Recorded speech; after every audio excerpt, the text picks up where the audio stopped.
আমরা এবারে এক্সপেরিমেন্টাল বেসিসে একটা নতুন জিনিস প্রবলি ভারতবর্ষের মধ্যে প্রথমবার আমরা নামানোর চেষ্টা করেছি, যেটা আমরা আশা করছি আগামী দিনগুলোতে আমাদের খুবই কাজে লাগবে।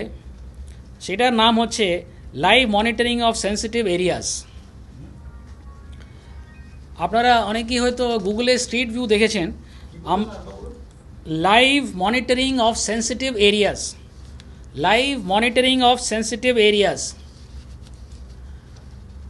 এটাতে আমরা একটা গাড়িতে তার টপে একটা high definition camera in a dome আমরা মাউন্ট করছি।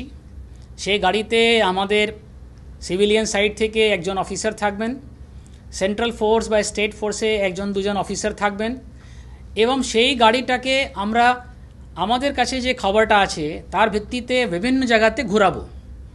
এই গাড়িটা সারা দিন ধরেই হাওড়া শহরের মধ্যে বিভিন্ন জায়গাতে যেখানে যেখানে আমরা বলবো যাবে, এবং লাইভ ওখান থেকে ফিড আমাদের কাছে পাঠাবে।